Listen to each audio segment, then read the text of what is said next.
Então, pessoal, sejam todos muito bem-vindos ao Virada Cast, ao episódio de hoje. Hoje, com uma grande honra, receber aqui o nosso convidado, Júlio Rita. O Júlio é ativista social, rapper, cozinheiro e mais um monte de coisas. Júlio, se tu fosse te apresentar aqui pra galera, como tu te apresentaria? Quem é o Júlio Rita? Cara, em primeiro lugar, quero agradecer o convite por estar aqui, irmão. Velho, uma eterna incógnita. Eu acho que eu sou um eterno questionador. Sou um apaixonado pela humanidade, né? Eu pratico filantropia. E filantropia, na essência da palavra, significa amar a humanidade, né? Mas, cara, eu sou cozinheiro de formação. Mas antes de formação, sou por opção. Eu acho que tudo na vida que a gente faz quando a gente gosta não te torna uma pessoa frustrada, né? Então, eu sempre busquei viver e agir e fazer aquilo que me agrada. E eu, desde pequeno, eu tive essa liberdade dentro de casa. Então, começa sendo um grande privilegiado de ter nascido num berço, numa criação onde os meus pais sempre me incentivaram a fazer tudo que eu sentisse vontade, né? Então, desde muito jovem, eu pratiquei os esportes que eu quis praticar. Fui introduzido na música desde muito jovem também. Por isso, hoje, o rap, mas fui criado ouvindo música clássica, né, ouvindo música boa, e quando eu falo música boa, é música bem executada, né? Prestando atenção nos sons, desde os sons dos passarinhos, né? E eu acho que é isso que formou o Júlio, né? Eu sou músico, tenho uma amiga minha, uma grande amiga minha, que é uma multiartista muito famosa hoje em dia, chamada Valéria Barcelos, né? E a Valéria, ela diz assim: Júlio, tu é um artivista, um artista ativista. E para fazer ativismo social no Brasil, hoje em dia, eu acho que tu também tem que ser um pouco artista, né? Então é isso, cara. Sou um ativista social, sou músico, sou cozinheiro. Minha mãe também era uma cozinheira, uma jornalista, né? Eu dizia que a minha mãe era uma Cora Coralina da vida, né? Uma escritora poetisa. Uhum. E eu acho que tem uma música, né? Eu não me lembro se é do BK, e me foge a letra agora, mas que fala que a gente é a continuação, né, Como é que é, Alves? Cadê o Alves? A música aquela do BK, o cara fala... eu sou a continuação do sonho da minha mãe, do meu pai. Todos que vieram antes de mim, eu sou a continuação do sonho da minha avó, do meu avô. Saca? Muito linda essa música. É linda demais. E eu acho que é isso, cara. É seguir a árvore genealógica aí, né? Tentar representar um pouquinho do que os nossos ancestrais foram e tocar o barco pra frente.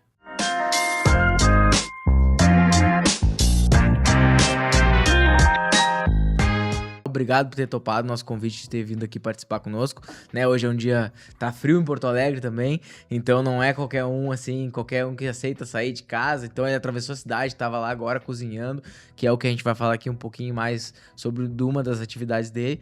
Então sempre vale ressaltar também, não quer dizer que funcione, o que deu certo pra ele, mas que vai dar certo pra você, mas que com certeza a inspiração é real.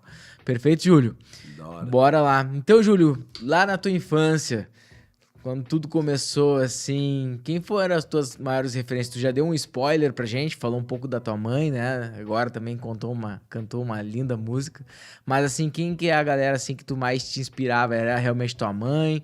Ou era teu pai? Tua mãe e teu pai eram casados? São casados até hoje? Separados? Como é que é? Não tenho... Infelizmente, meus pais já não estão mais nesse plano, né? Uhum.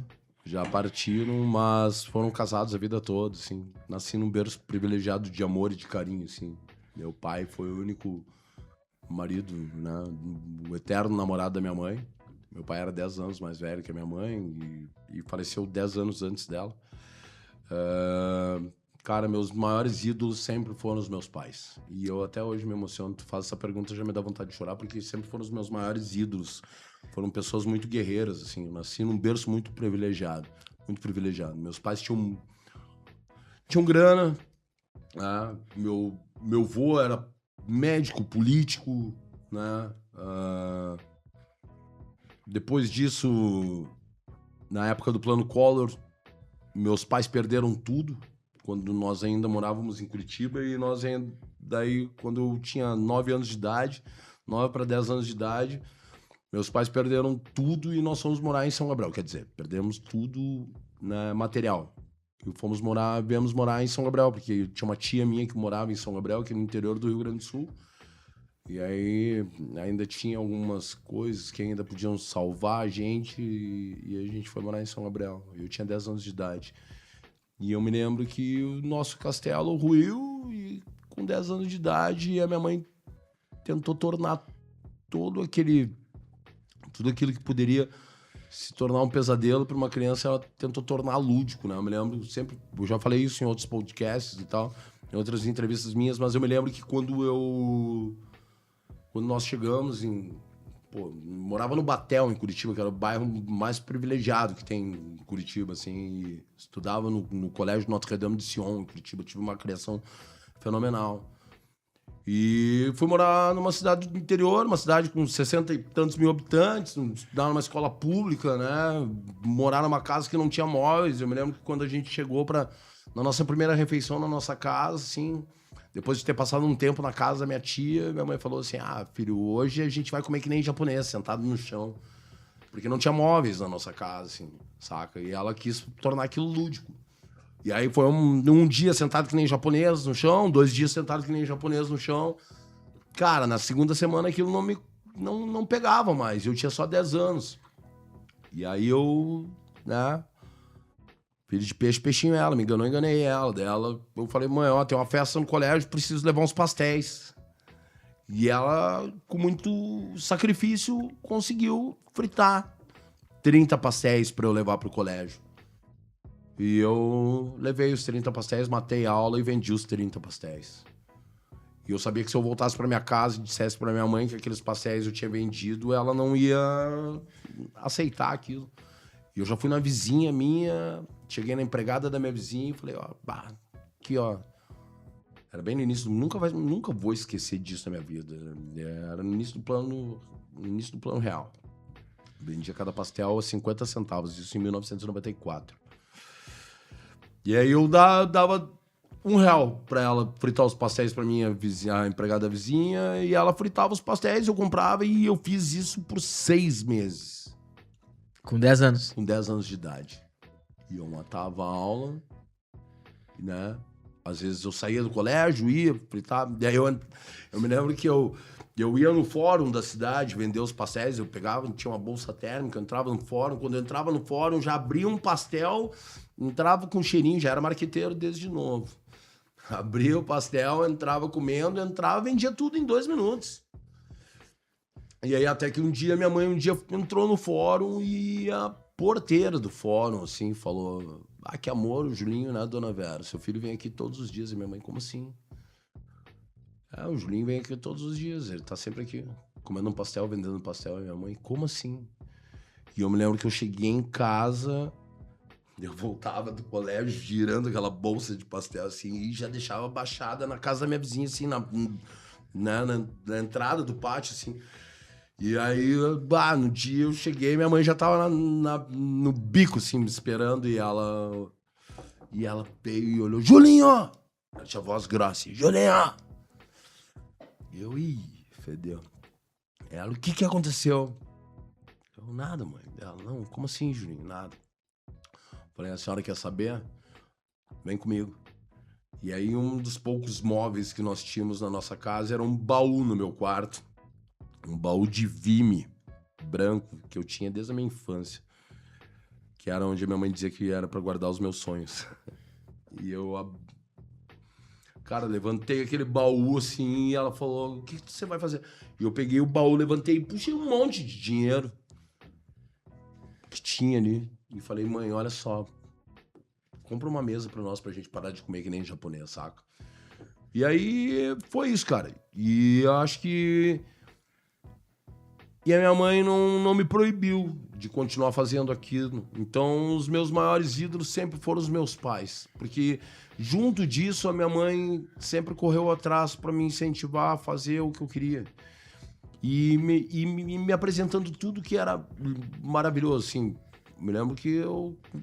Cara, com 5 anos, a minha mãe colocava bar para eu ouvir a música clássica. Mas, ao mesmo tempo, escutava Stones, escutava Beatles, escutava The Who, saca? Cara, tu pensa que isso pra uma criança com 10 anos de idade, morando numa cidade da fronteira oeste do Rio Grande do Sul, ninguém escutava isso. Não. Ninguém escutava isso. E eu tinha vindo de Curitiba, onde eu já andava em Curitiba quando eu tinha 7, 8 anos de idade, antes de vir morar no Rio Grande do Sul. Eu era vizinho do Rodil Ferrugem, em Curitiba, que era um skatista profissional, que era meu vizinho de porta. Então eu já vinha com uma cultura do streetwear, saca? De uma cultura de rua que me moldou. Então eu sempre fui maloqueiro, mas roqueiro, saca? Com uma cultura fenomenal. Minha avó, mãe da minha mãe, foi uma das fundadoras da Aliança Francesa no Brasil. Então eu nasci num berço cultural muito grande, muito grande. E acho que é isso, cara. Se eu for contar detalhe por detalhe, a minha vida não daria um livro, daria trilogias e mais trilogias, assim, né? Star Wars ficaria no... E acho que é isso, cara, sabe? E é por ter vivido tantas vidas em tantos momentos da minha vida, é que eu entendo o porquê de várias pessoas viverem tantas vidas em tantas vidas, em uma vida só, sabe? De entender os traumas de cada ser humano, de, às vezes, hoje, quando alguém fala, pô, morador de rua é drogado, morador de rua é vagabundo, mas para aí, cara, saca? Por que esse cara tá na rua? Ou por que um criminoso comete um crime? Será que esse cara que hoje é um serial killer, ou esse cara que é um estuprador, ou esse... E é difícil falar isso, cara. Numa sociedade como a nossa, que hoje em dia todo mundo aponta o dedo, julga, todo mundo é juiz. Sabe? O Instagram virou um grande júri. Cara, Andy Warhol já dizia que no futuro todo mundo teria 15 minutos de fama, só que ninguém contava que seria um bando de beócio, mentecapto, saca? Que apontaria o dedo a qualquer custo, que seria o N2P3 que entrava num fake e sairia derretendo, né, sobre qualquer falácia. E só que, cara, o meu embasamento é sempre racional, né? Então, quando a gente fala de por que esse cara é um serial killer? Ou por que esse cara... O que despertou a cólera? Isso aí vai dar corte, hein? Por que isso vai... Por que despertou... O que despertou a cólera nesse cara? Por que esse cara é um estuprador? Será que esse cara não foi abusado quando era um bebê? Será que esse cara, quando era um bebê, não tinha um tio, um pai, um padrasto, um irmão? Porque é muito fácil a gente pegar o cara, olha lá, assassino, matador, violento, saca? Mas... Porque hoje em dia todo mundo tá vigiando. Mas há 10 anos atrás, cara, ninguém tava vendo nada. A gente vê hoje as crianças com autismo, saca? Ainda com muita dificuldade de ter um diagnóstico, um acompanhamento. Meu irmão, quando eu tinha 10 anos de idade... Meus colegas com autismo, eles chamavam uma curandeira pra benzer, saca? Porque falavam, essa criança tá com encosto, sacou? Uhum. Então, assim... E a gente ainda acha que a gente tá evoluído hoje em dia, sacou? Então, mano, o que eu penso? A gente tá aí o tempo todo olhando pra cima, tentando enxergar extraterrestre. Mano, o que a gente tá procurando... tá dentro de nós mesmos e a gente não consegue enxergar. A gente passou por enchente, a gente aqui no Rio Grande do Sul, passamos por pandemia, saca? Passamos por tantas catástrofes climáticas, pandêmicas, e até agora o ser humano não conseguiu entender que enquanto a gente não olhar para dentro de si próprios, nós não olharmos para dentro de nós mesmos e não entendermos que a cura da humanidade está dentro de nós mesmos, de se autoavaliar, de se autocriticar antes de apontar o dedo pro outro, mano, a gente não vai encontrar a cura da sociedade jamais. E muito menos achar respostas pro que tá de errado no outro. Sacou? Assim, quem sou eu pra dizer o que é melhor pra ti se eu não sei nem como eu vou pegar a melhor rota sem usar o Waze hoje em dia? Saca? Mano, eu nasci num tempo onde eu me guiava pelo sol, mano. E eu vejo essa juventude de hoje em dia, mano, de se tu não conseguir largar pra eles uma rota por uma tela de um celular, meu irmão. Se tu pegar pra um jovem hoje em dia e tu não der pra ele uma rota, ele vai sentar na calçada, vai chorar e vai chamar a mãe. Só que se acabar a internet amanhã, mano, tá todo mundo fudido. Isso sacou? aí. Desculpa o palavrão, mas essa é a real. Nós estamos em casa. Sacou? Então, assim... E é isso. O que eu tô fazendo, mano? É enxugar gelo, entregando amor e carinho pra quem mais precisa. Saca? Eu venci o meu maior inimigo, que era a dependência química, mano. Sacou? Eu venci o maior inimigo. E eu tenho os meus trejeitos, talvez, algumas sequelas de vida. Eu sou um cara agitado, né? Sou um cara agitado, sou um cara que sou aceleradaço. Eu acordo 4 horas da manhã, eu durmo 1h30, 2 horas da manhã, porque a minha vida é insana. Tava vindo pra cá com o Alves, que trampa comigo. Ele falou, cara, se continuar desse jeito, como é que vai ser, Júlio? Eu falei, continuar desse jeito, mano, vamos ter que ter grana pra ter um helicóptero, porque é 1000 graus, saca? Pra atender todo mundo, É isso aí. saca? É difícil, mano. E aí, as pessoas me olham assim, e eu, porra, cara, às vezes eu faço um puta de um trabalho, tô postando lá pra tentar plantar semente. As redes estão crescendo, o resultado vem, mano. Vem, tá ligado? E as pessoas olham lá numa rede social e olham e dizem assim, esse cara tá drogado, ele tá muito agitado. Mano, as pessoas não estão preocupadas com a tua atitude. Isso aí. Elas estão preocupadas em dizer de onde é que ele... Saca? Não é por aí, né? Quer saber do negócio que eu tenho pra achar dessas pessoas, mano? Não tenho nada pra pensar delas. Eu tô preocupado se eu amanhã vou ter cebola roxa, que eu gosto de usar. Eu tô preocupado se amanhã eu vou poder servir o estrogonofe na ação pras crianças lá. Porque assim, tipo, semana passada eu fiz um estrogonofe. Tava do caralho. Fiz um estrogonofe maravilhoso na ação. Explodiu, viralizou. Tanto viralizou que eu ganhei 10 mil seguidores num dia no meu Instagram, depois de ter postado um vídeo. Olha que doido. Tu acha que eu tô preocupado que eu ganhei 10 mil seguidores, mano? Sabe o que aconteceu? A Roseli, que faz um trabalho maravilhoso com as crianças lá na Restinga, aqui em Porto Alegre, que é uma mulher que há 30 anos faz um trabalho maravilhoso na Restinga, me falou que apareceu no programa do Luciano Huck, foi eleita nos melhores do ano, sabe? Uma mulher que faz um trabalho maravilhoso, só que há 30 anos ela faz esse trabalho e só reconheceram ela agora que ela apareceu no Luciano Huck, tá ligado? E é isso, se tu não aparece, tu não é ninguém. Agora que é uma mulher foda, negra, competente, sabe? Mulher empoderada. Se não tivesse aparecido no Luciano Huck, ninguém ia estar prestando atenção nela, tá ligado? Ela me chamou, Júlio, as crianças aqui acham lindo o teu trabalho. Eu aviso aí que eu vou fazer um estrogonofe pra elas. Sacou? Então é isso, mano. Eu tô preocupado com isso. Eu tô preocupado em entregar carinho e amor através do alimento. É isso aí, mano. É muito lindo. Agora a gente vai... Vamos entrar então também, já aproveitando no Cozinheiros do Bem, né? Um pouco saber como é que começou, como é que teve essa ideia. Mas então tu começou conversando, falou dos teus pais, falou que a tua mãe, né, e teus pais são grande referência na tua vida. Mas assim, Júlio, essa paixão por cozinhar, onde é que ela nasceu? Onde é que começou isso daí? Onde é que...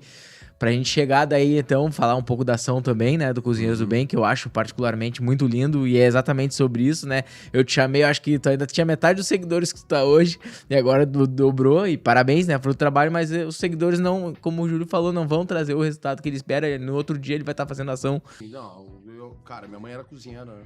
Minha mãe foi uma das precursoras da feira de comida de rua de Curitiba também, né? Da Feira das Nações. Então, cara, nasci no meio da gastronomia, né?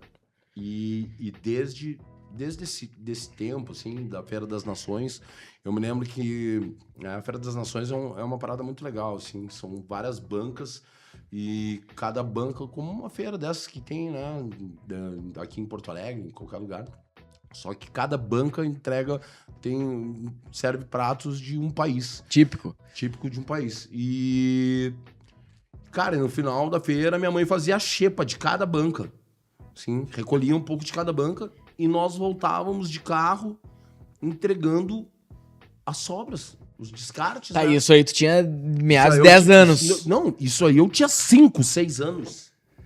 5, 6 anos. E ela fazia questão. Julinho, vai entregando. Só que antes disso, meu primeiro melhor amigo foi um morador de rua chamado João Paulo. Que quando eu tinha 5 anos, ele tinha 8.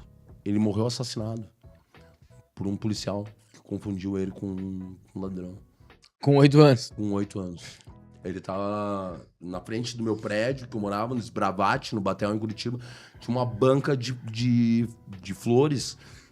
E uma cliente da banca esqueceu um vaso, um arranjo em cima do balcão e ele pegou e saiu correndo e mataram ele. Eu sempre falo isso, cara. Então, e o João Paulo era aquele lance. Quando a gente chegava, ele vinha junto. Ah, o Julinho, ele me tratava o Julinho e o João Paulo era o meu melhor amiguinho. E tu, né? Criança, não tem nem noção do que ser morador de rua, se não é Claro teu que amigo, não, é claro teu que amigo. não, porque a minha mãe sempre ensinou que se eu tivesse uma bala, o João Paulo não tivesse uma bala, eu tinha meia, e o João Paulo tinha meia. É isso aí. Minha mãe sempre foi assim. Sempre foi assim. Meu vô Chico, meu vô Francisco Cortese, foi um cara que veio pro Brasil e foi morar no interior, em Piracicaba, muito pobre, e foi adotado por uma família que o pai adotivo dele tinha uma aviação, né? E ele se tornou muito rico, muito rico. Ele era um cara muito excêntrico, exótico, assim. Ele usava terno todo da mesma cor. Eu me lembro, eu era muito pequenininho e ele usava cada dia um terno de uma cor inteira, assim. Era o lenço, as meias, o paletó, todo da mesma cor. O estilo tu puxou dele, então. Com as cores, com as iniciais, né? E ele era um cara que jogava, andava na rua, ele só andava a pé, jogava no bicho, tratava todo mundo, andava conversando com todo mundo, gostava de ir no centro de Curitiba e conversar com engraxate, sabe? Tipo, eu nasci com isso, saca? Descolado. Descolado, essa que é a palavra. Descolado, desenrolado. Saca? Falando com todo mundo, porque isso que é o grande barato da vida. O grande barato da vida, mano, é conversar contigo aqui agora, sair ali na rua e conversar com o cara que tá sentado na rua ali, e conversar com o governador, e conversar com a alta casta, e conversar com todo mundo do mesmo jeito, meu irmão. Porque daqui não se leva nada, cachorro não tem gaveta, sacou? Então, o que me difere? O que vai me fazer melhor? Saca? Por que um Rolex vale mais do que sei lá, um relógio parado? Ou um chinelo daqueles que tu dá pros teus caras caminhando lá, quando tá com o pé machucado. Pois é, entendeu? Mas que tipo, mano... Claro, eu sou um cara que eu adoro moda, eu gosto, saca? Eu acho que ninguém... Eu sempre disse, eu não quero que tu não ande de helicóptero, eu só não quero que a Suelen, que era uma assistida nossa, morra por ficar devendo R$30 de crack e tome 10 tiros... porque ficou devendo R$30 de crack, que os 10 tiros não pagam nem as balas, entendeu? O que ela ficou devendo não pagam as balas que mataram ela, a munição que matou ela, sacou? Então é isso, mano. Enquanto a gente não... A gente vive numa sociedade que mata, onde as facções se matam entre si, porque o sistema quer que elas se destruam, que a sociedade se destrua, saca? Uhum. O sistema quer que as pessoas se destruam. Porque quem manda, mano? Uma vez quando o Pedro Bial perguntou pro Pepe Mujica por que ele não ia mais se candidatar a presidente, ele falou, porque eu não aguento mais sentar na ponta da cadeira. A gente sabe que não é o cara que tá ali, o político que tá sentado na ponta da cadeira que manda. E eu falo isso sem medo, porque se um dia eu morrer assassinado, porque eu sempre disse, as pessoas me falam, por que tu não te candidata, Júlio? Eu falei, pra quê? Pra morrer que nem a Marielle ou morrer infartado? De estresse? Saca? Eu não tenho medo, mano. Eu tô na minha luta. Eu faço por amor, mano. Faço por amor. E eu já fui ameaçado de morte várias vezes. Tem um monte de político que me odeia por eu fazer o que eu faço. E eu boto a boca mesmo e eu não tenho medo, mano. E eu não tenho medo. E na minha casa eu tô bem seguro. E eu sempre digo, eu tenho tatuado no meu rosto aqui, civis pacem para bellum. Que é uma frase do latim que é, se você quer a paz, prepare pra guerra. Não fica achando que eu tô de bobeira, mano. Não fica achando que eu sou... Saca? Ai, que eu sou um anjinho da guarda, não, mano. Que eu sou um anjinho... Sabe por que anjo da guarda? Sabe por que quando tu olha uma foto de um anjo, ele tá segurando uma espada e ele não tá segurando uma flor? Sacou? Uhum. Eu não ando de bobeira, irmão. Eu ando esperto. Se um dia alguém vier pra fazer alguma coisa de ruim pra mim, vai voltar de ré. Saca? E é isso. E eu sou bem amparado. Tenho pessoas maravilhosas que me dão costas largas pra fazer o que eu faço. Eu sou um cara que tenho caráter, sou íntegro. Esses tempos agora tinha um cara aí, cara, sabe? Nem sei como definir, cara. A não ser chamar de arrombado, saca? Não vale nem a pena falar o nome dele. Não, aqui. Nem vou falar, não vou dar mais palco, saca? Mas até o cara perdeu o processo, saca? O cara perdeu o processo, mano. O cara tava falando que eu peço pix, que não sei o que, bababá, e biriri na internet, na rede social. Cara, o juiz da segunda vara foi lá, mano. Assim, R$1.000 a multa por dia pro cara, que o cara continuar falando de mim, sacou? O que eu vou fazer? Se o cara tiver dinheiro pra pagar, eu vou fazer uma ação com o dinheiro que o cara ganhou. Sabe por quê, mano? Porque tá lá. O Ministério Público pode investigar, pode olhar, entendeu? Pode, eu já recebi doações do Ministério Público. Eu recebo doações da Matra 4, que são os juízes do trabalho. Minha maior apoiadora é uma desembargadora aposentada, que é a Maria Inês Dornelles, que é minha parceira. Um beijo, Maria Inês. Sabe? Tipo, cara, não devo nada, não faço nada de errado. Quem não deve não teme, tá ligado, meu irmão? Então, assim, ó, há 10 anos muitas pessoas atacam e falam mal, sacou? Só que eu sei que eu faço certo. Eu não devo, mano. Isso aí. Entendeu? Quando eu bato no meu peito e falo dos meus problemas que eu tive com dependência química, eu nunca usei dinheiro de ninguém pra usar minha droga. Entendeu? Quando eu usava droga. Então, cara, a sociedade tem que entender uma parada, mano. Que não é porque tu tem problemas pessoais na tua vida que tu não pode mudar. E não é porque tu é um cara do bem que tu também não possa errar, que tu não possa falhar, isso. Sabe? Irmão, eu faço o que eu faço porque eu amo, entendeu? Eu tava vindo agora no caminho, tava falando com o Alves, eu falei, cara, por que tu faz isso? Ele disse. Ele me perguntou, por que tu faz isso, mano? Eu falei, eu faço isso porque é a parada mais irada que eu podia fazer na minha vida. Não, entendeu? E falando sobre isso, depois ainda eu vou falar mais, eu acho muito lindo, né, o que tu faz. Eu acho que, tipo, como ser humano, nós que vivemos ao mundo assim, acho que o que tu faz, tu não doa, tu doa o teu tempo, né, cara, que é o mais precioso, tu doa tudo que tu tem. Eu dou meu coração, dou minha vida, mano, dou minha vida. Que se todo mundo fizesse um pouquinho como tu faz, o mundo estaria muito melhor, né? Muito lindo. É que depois que Depois eu vou botar aqui, né, o Cozinheiros do Bem, mas como é que nasceu o Cozinheiros do Bem? Então tu já falou, deu alguns spoilers ali, mas quando começou, qual foi a primeira ação, assim? Quem tava contigo, assim, pra gente relembrar também? Deve ter muitas pessoas. Se tem alguma pessoa que tava contigo lá atrás e tá até hoje. Tem, cara, tem muita gente que tá comigo desde o início. Algumas pessoas estão comigo desde o início, assim. Cozinheiros do Bem tá indo pro 11º ano, né? Cozinheiros do Bem nasceu de uma revolta minha, né? Em setembro de 2015. Eu já fazia algumas ações antes, já tinha criado um projeto antes aqui em Porto Alegre que chamava Articuladores do Bem. Uma galera e tal. A gente entregava marmitas e tal na noite. E aí a gente começou a fazer algumas outras ações de baile de debutante para comunidades e tal. Mas a minha parada sempre foi comida, né? Eu queria fazer comida e tal. E eu tinha os meus restaurantes, enfim. Tinha uma lei em Porto Alegre que proibia doação de descartes de alimentos. E em 2015 eu fui convidado para participar de um reality show, que era o Hell's Kitchen. E e tinha essa lei. E eu tinha tomado algumas multas já, eu já tava irado com isso.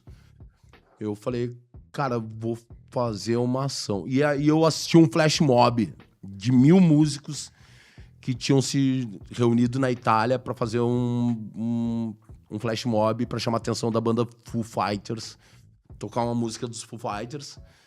Por isso que é Cozinheiros do Bem Food Fighters. Né? É um trocadilho do carilho.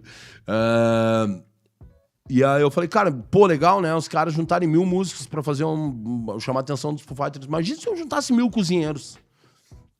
Gravei esse vídeo, mano, fui dormir e viralizou o vídeo. E no outro dia eu acordei e a galera, mano, faz uma ação, bababá, bababá. E eu, cara, vou fazer uma ação. E eu fiz uma ação. No dia 5 de setembro de 2015, eu fui pra baixo do viaduto da Conceição. Eu me lembro que eu acordei, tava chovendo. E aí eu falei pra minha esposa, pra Patrícia, assim, acordei, tava chovendo. Eu falei, eu vou lá fazer ação, amor. Tu vai lá pro nosso restaurante, toca lá que eu vou fazer ação. Ela falou, mas tá chovendo. Eu falei, pô, tá chovendo. Não é porque tá chovendo que as pessoas não sentem fome. Eu vou lá. E eu fui, mano. Quando eu cheguei no viaduto, abriu um solaço. Um dia lindo. Eu comprei uma costela desossada, eu fiz um carreteiro de costela desossada. Desculpa. Comprei azeite de oliva, pimenta tabasco. Comprei tudo que tinha de melhor. E fiz, cara, um carreteiro pra 70 pessoas. Mas tu cozinhou embaixo do viaduto mesmo? Embaixo do viaduto, levei um fogareiro, peguei um Uber e fui. Cheguei lá, um amigo tava passando na hora, músico. Outro amigo tava passando, fotógrafo. Tudo aconteceu, mano. Porque existe algo maior. Existe algo bem maior. Até hoje eu me emociono. E esse cara, esse senhor aqui, ó, que tá tatuado no meu braço, Toninho, um senhor de 76 anos de idade, que fazia 21 dias que não comia comida que não era do lixo. Comeu a primeira marmita do meu projeto. Ele comeu 7 marmitas. Depois disso, não tinha como parar. E aí eu voltei pro meu restaurante nesse dia, sentei, abri uma cerveja, bebi ainda na época. Tu tinha um restaurante? Tinha. E aí eu abri assim uma ceva, olhei, liguei a TV assim. E olhei na TV, cara, quando eu liguei na TV assim, eu olhei o Nelson Mandela de punho cerrado pra cima, berrando Ubuntu. Ubuntu! Falei, que porra é essa? Ubuntu, peguei meu celular, fui no Google, Ubuntu, sistema, Linux, não é isso aqui, vamos pesquisar melhor. Ubuntu, palavra de origem zulu africana, significado, sou quem sou porque somos todos nós, consciência de espírito coletivo. Falei, é isso aí. É isso aí. E aí a Patrícia chegou bem na hora e falou assim, e aí, gordo, como é que foi lá? Falei, foi irado. E ela, foi legal mesmo. Falei, foi lindo, tu tinha que ver. Ela falou, ai, que bom. Falei, eu acho que semana que vem eu vou voltar lá. Ela falou, se tu voltar semana que vem, tu nunca mais vai parar. E eu nunca mais parei. De lá pra cá são 10 anos de Cozinheiros do Bem Food Fighters, coletivo independente que mais ajuda a população em situação de rua no Brasil. Mais de 8 milhões de marmitas servidas. Na pandemia, mais de 90 comunidades assistidas. Na enchente, tocamos o maior abrigo da capital, o maior abrigo de Canoas, ajudamos todos os abrigos da capital. Cara, os nossos números são astronômicos, a gente ajuda quem tá por perto. Eu sempre digo que onde a gente tá, nenhuma pessoa precisa meter a mão numa lata de lixo para comer, e essa é a nossa vitória. No Cozinheiros do Bem, ninguém usa óculos escuros, porque a comida é só uma ponte. Tenho orgulho pra caramba do que eu faço, mas felicidade plena eu vou ter no dia que nenhuma pessoa estiver na fila.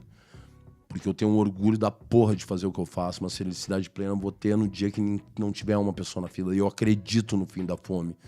Porque as pessoas me fazem acreditar nisso quando eu vejo uma rede social crescendo como a minha crescendo, sabe? Tipo, quando eu vejo 10 mil seguidores aparecerem no dia, quando eu vejo milhões e milhões de visualizações nos meus vídeos. Por quê? Porque eu não tô nem aí pro número, não quero ser rato de laboratório. Mas precisa entendeu? disso, infelizmente. Não quero ser rato de laboratório, só que eu sei, cara, que tipo, eu não vou acabar com a fome do mundo. Mas o Cozinheiros do Bem é uma grande fábrica de sorrisos. E se tu enxerga eu fazendo aqui, tu vai lá e faz num outro país, como as pessoas fazem. Hoje eu recebi doação de Portugal, saca? As pessoas vêm. Tem um projeto Less More Us, que é na Austrália, uns amigos nossos que fazem ação na Austrália, inspirados no Cozinheiros do Bem.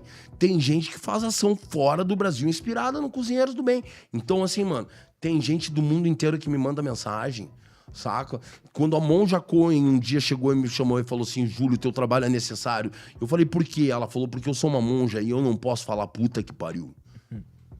Mas tu pode, com essa tua revolta que tu tem no teu coração.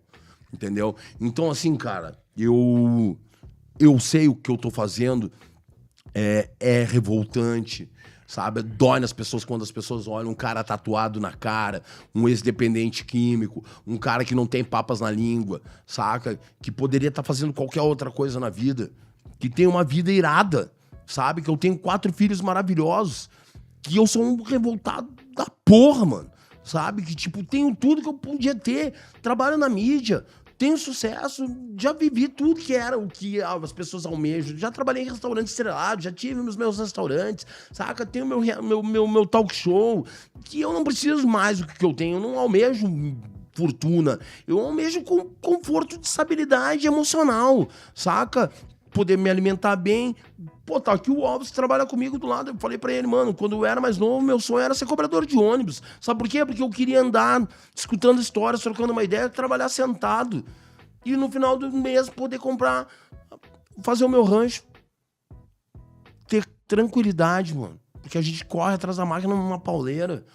Tu acha que é da hora? Ah, mano, eu dei uma entrevista pra porra lá, tu falou da Forbes lá. Os caras me chamaram, mano. Os caras me chamaram pra dar uma entrevista pra Forbes. Eu abri lá o Instagram dos caras. Fui lá e olhei Forbes. Uma página verificada. 600 mil seguidores. Forbes Life UK. Tá lá o cara da Tatuapé Conceito, que é uma das maiores lojas do Brasil. Meu irmão Kenny, do Rap em Cena, tinha acabado de dar entrevista, tá ligado? Foi enganado também, tá ligado? Mano, os caras me chamaram pra dar uma entrevista. E eu fui lá e dei a entrevista. O cara, quando me chamou pra dar entrevista, o cara falou, mano, negócio seguinte, pra dar uma entrevista a gente tá cobrando... mano, nem me lembro, acho que ele falou entre 8 mil reais. E o cara me falou, mano, eu nunca paguei pra dar entrevista.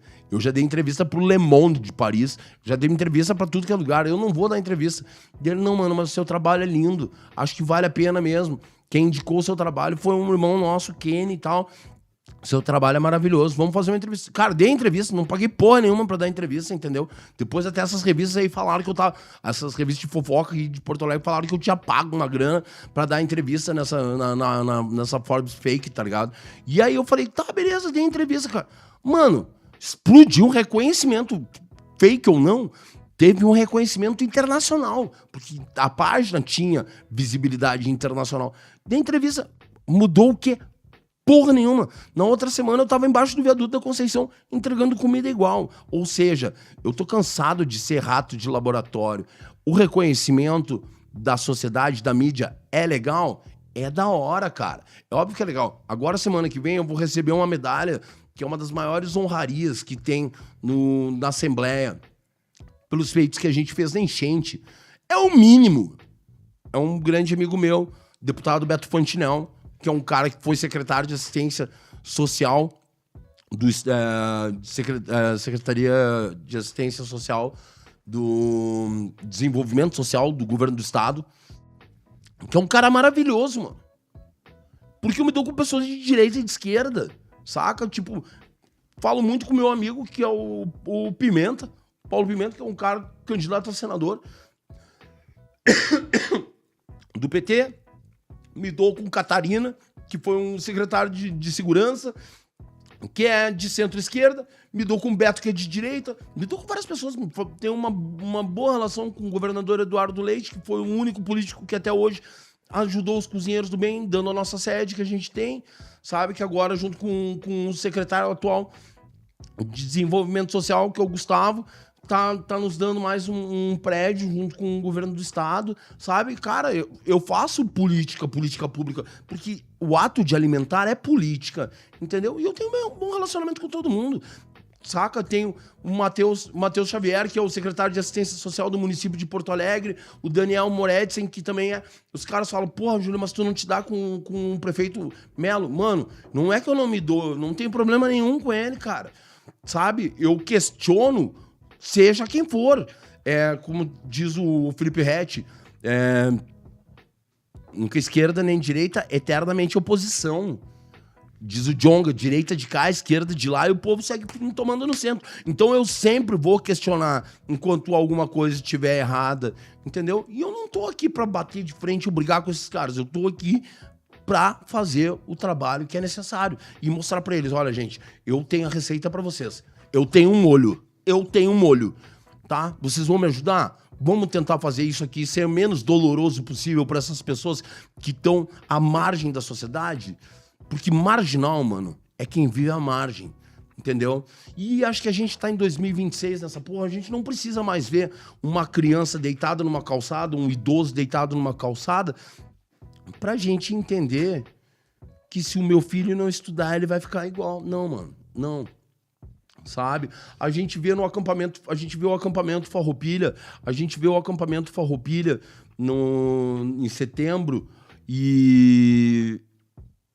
acontecendo no centro da cidade, as pessoas, sabe, fazendo churrasco, milhares de pessoas no meio da cidade. Cara, por que não pegam, fazem um acordo com as construtoras, pegam um terreno no centro da cidade, constroem um grande condomínio bonito e botam as pessoas que têm, saca, que não tem amparo social pra morar nesse condomínio?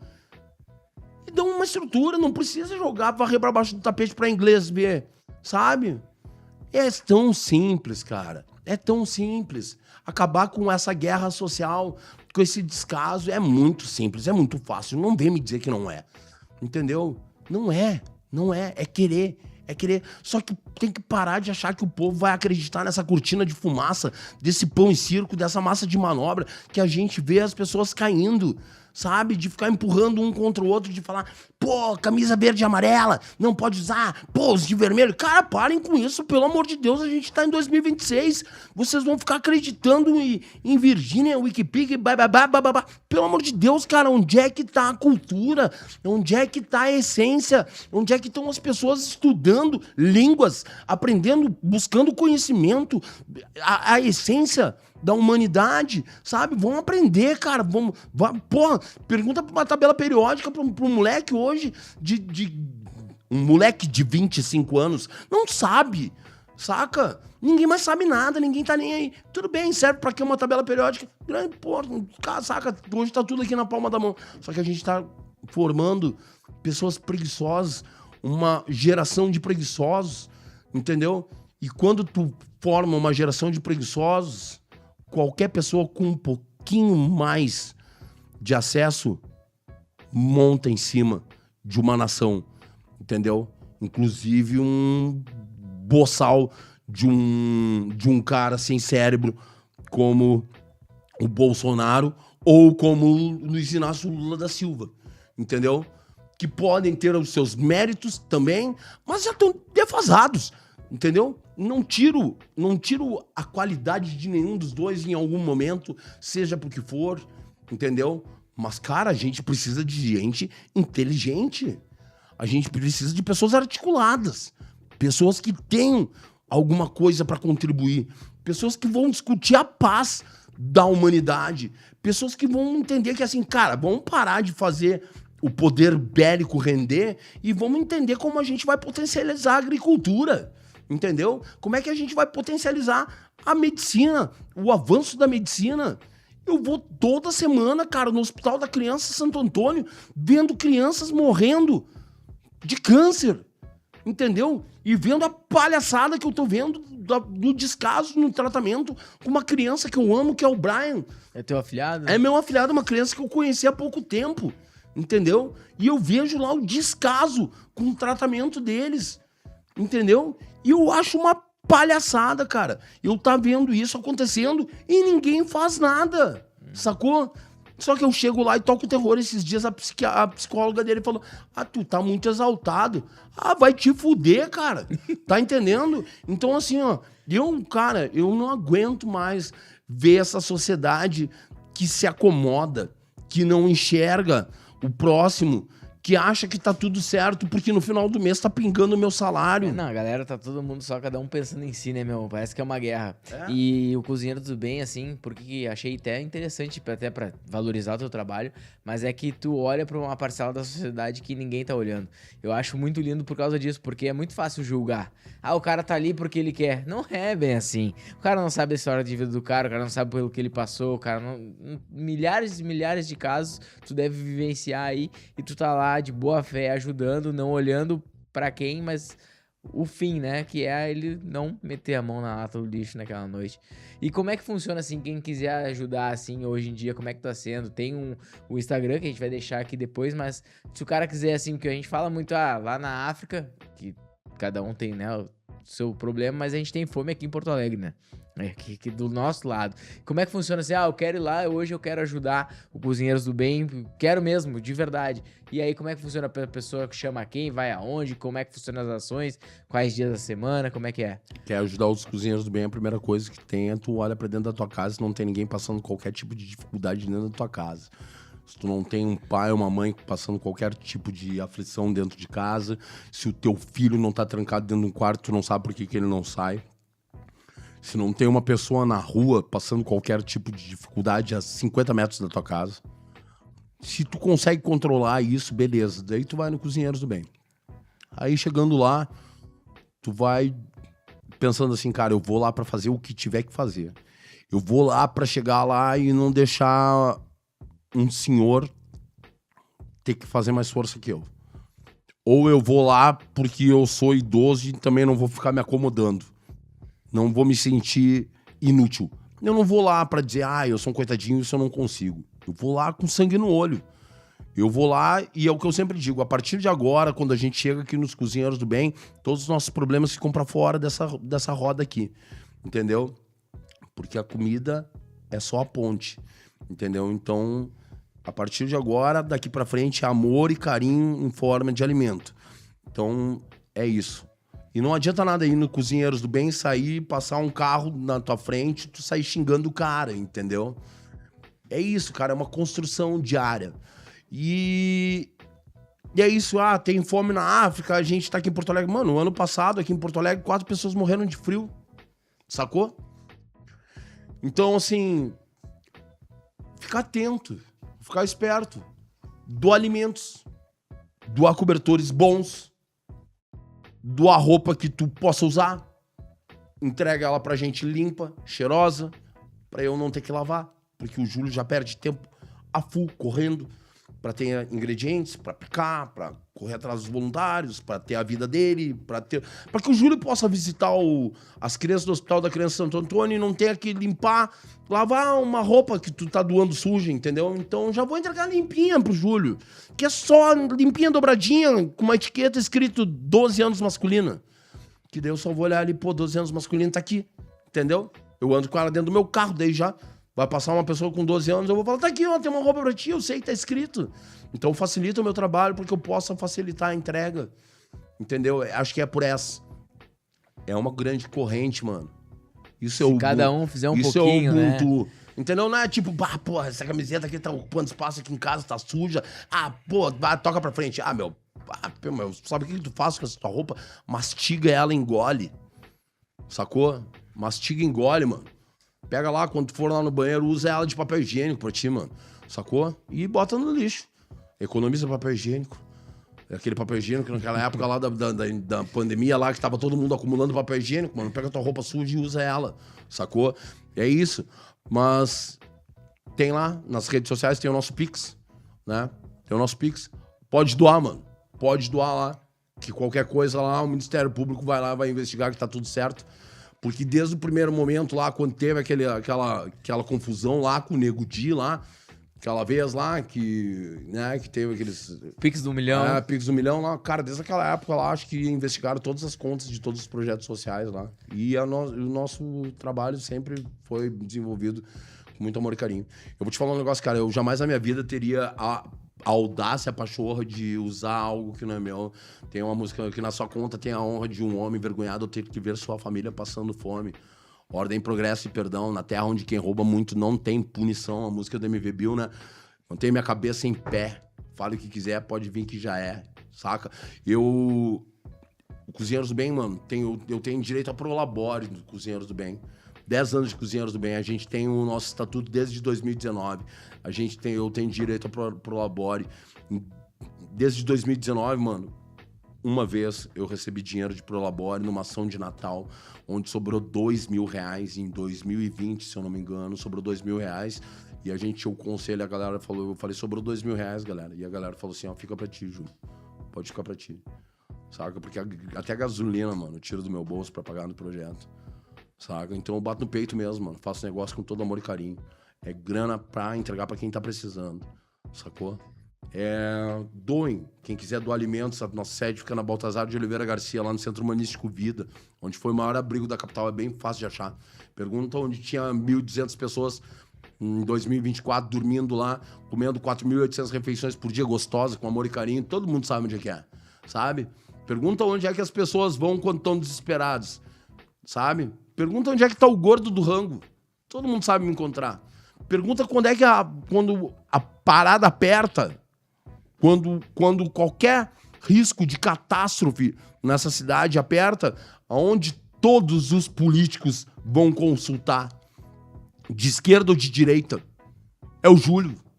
Há 10 anos, cara, quando aperta a rosca, quando fecha o tempo nessa cidade, as pessoas ligam pra mim. Na noite mais fria do ano, em 2019,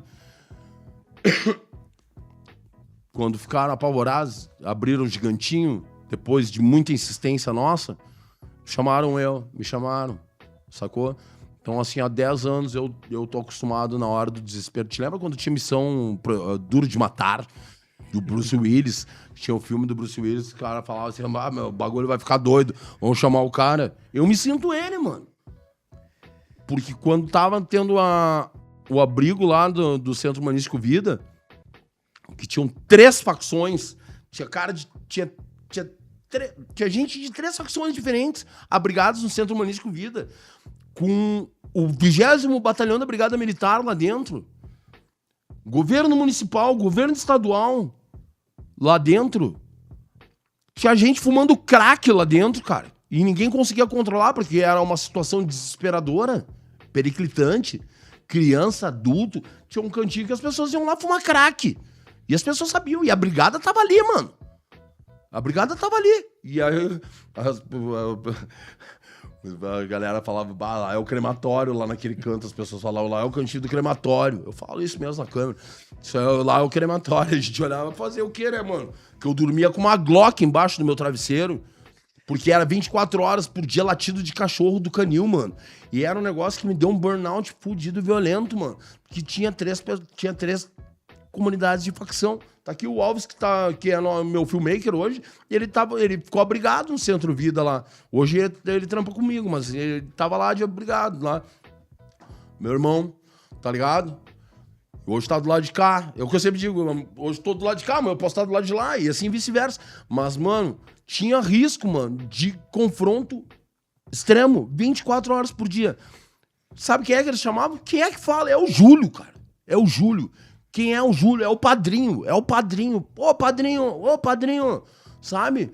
Porque quando eu chego embaixo do viaduto, mano, entra lá nas redes sociais do Cozinheiros do Bem lá e olha o vídeo. Quando eu chego no viaduto da Conceição, no meio do caos, eu sou a paz. As pessoas louvam o meu nome. Saca, velho? E é uma vez na semana ou 2? São 2 vezes na semana hoje em dia, mas antes da pandemia eram 5 ações semanais, saca? Só que 2 vezes na semana lá, cara, as pessoas, quem vive comigo é testemunha do que eu tô falando, sabe? São 2 ações semanais no viaduto.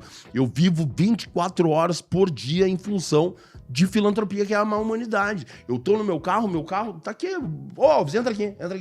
Entra aqui É isso rapidinho aí. aqui. Entra aqui, tu é testemunha. Eu quero aqui, não Entra é aqui, nada, olha porque aqui, ó. trabalha comigo e trabalha de graça ainda, que tá junto comigo no amor. É verdade ou não é? É verdade. Tá? Só isso, tá? Vaza, tchau. Tá ligado? Ô, mano, é verdade. As pessoas, mano, assim, ó, é 24 horas por dia, mano. Comida dentro do meu carro, cobertor dentro do meu carro, carinho, tá ligado? Tipo, mano, eu vivo assim e as pessoas me ligando, pelo amor de Deus. Cara, ontem eu salvei uma menina em Caxias do Sul, mano. De uma situação de violência familiar.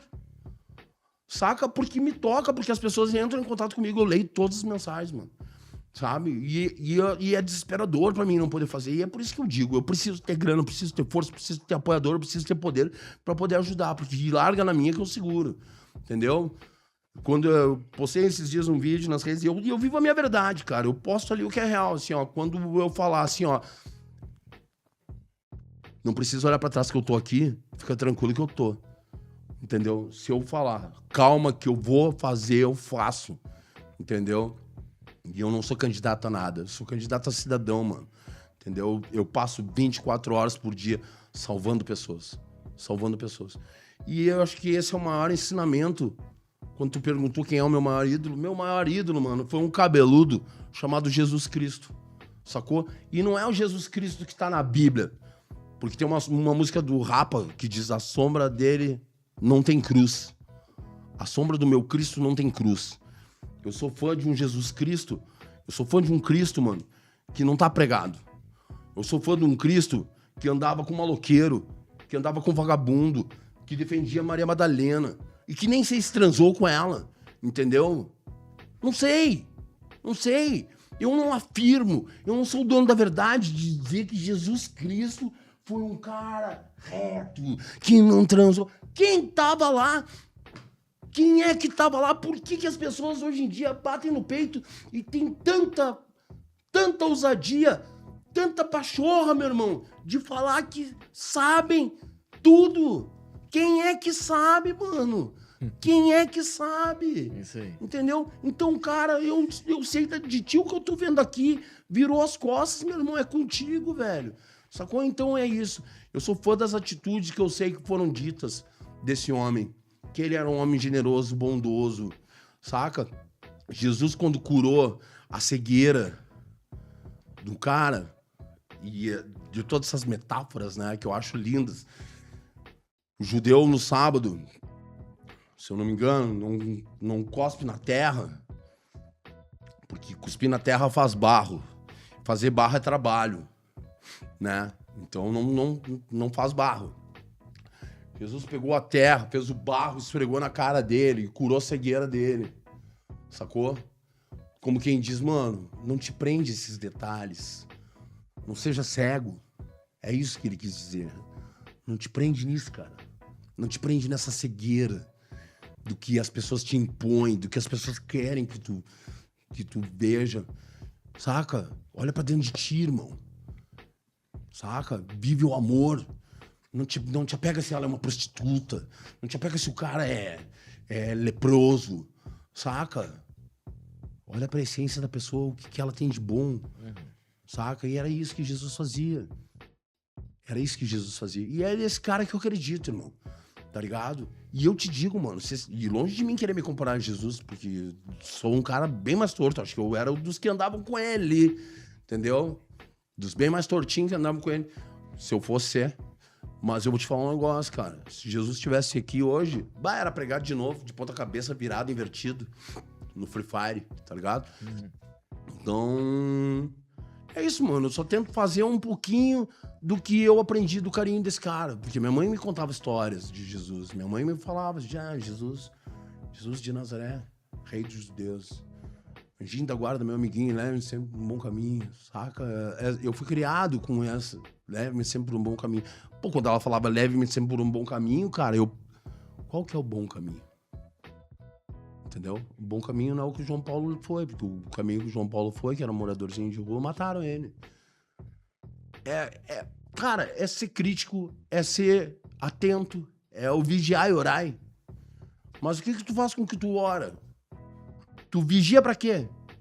Tá prestando atenção no que tu Saca? Tá prestando atenção no quê, irmão?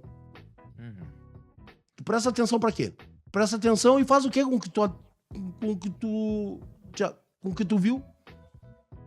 É só isso, saca? Então, é isso, mano. Sou acelerado assim mesmo. É isso aí. Sou contestador, mas é que essa revolta é a que me faz acreditar no que eu faço. E que faz chegar lá e ter o carinho de tantas crianças, de tantos idosos, de ver tanto malandro se dobrando e falando, pô, meu irmão, É isso aí. parei, saca?